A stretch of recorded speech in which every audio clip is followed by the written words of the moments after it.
38.6 million people have filed first-time claims in the last 9 weeks. That's an enormous amount of suffering. What are you hearing? Well, the suffering, unfortunately, is all too real. We're getting inundated with requests for help at my organization, Humanity Forward. I know nonprofits around the country are seeing the same thing. And we have to face fact that 42% of these jobs will not come back. You're looking at essentially long-standing or permanent job loss of 15 million plus. And for reference, the Great Recession cost us less than 9 million jobs. So you're looking at something almost 2 times the Great Recession permanently. This is one reason why I'm advocating that our federal government has to pass enormous stimulus measures to keep us from teetering into a new Great Depression, because that unfortunately is where we are heading right now. And I know that connected to all of this, you have some big personal news you would like to announce on our program. Yes, Jack Dorsey, the CEO of Twitter and Square, has donated $5 million to my organization, Humanity Forward, that we're then going to turn around and give away to struggling Americans. We're going to give $250 to 20,000 Americans via our website, movehumanityforward.com. Unfortunately, we already have that number of requests and more, but the more money we take into our COVID relief fund, the more we will give out. And we are incredibly grateful to Jack for this $5 million, because it will improve the immediate situation for literally thousands of Americans. And many people right now, the only situation they have is the immediate one. They have to get through today and tomorrow.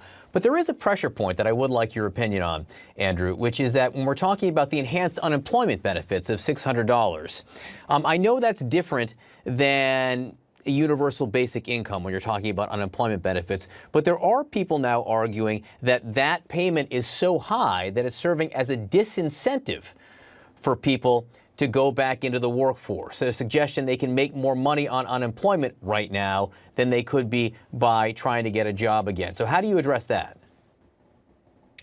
Well, we need to get cash into people's hands. This is a crisis, but in my opinion, the cash would be better if it was unconditional. That way you have no incentive except to try and improve your own situation. And the reality, though, is if someone's looking for a job right now, this is going to be a very tough time, a tough environment to find a job. So anything we can do to help people is the right thing to do. But long term, we should be looking at different ways to get cash into people's hands unconditionally. On that front, you tweeted something that I thought was so amusing yesterday. You said, "Remember when I seemed like a futurist? Those were the days." I mean, the fact that the federal government is doing something that people thought sounded radical when you suggested it.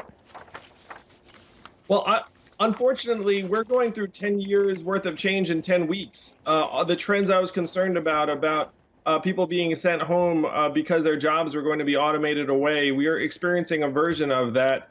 And I'm optimistic, at least, that we can accelerate some of the solutions as well as the problems, which includes putting money directly into Americans' hands. It's the only way we're going to help people get through this time. And I hope Congress moves more of the stimulus money towards direct cash relief rather than money to big companies. If 42% of these jobs won't come back, Andrew, what happens to those people? Where do you think their future employment might lie?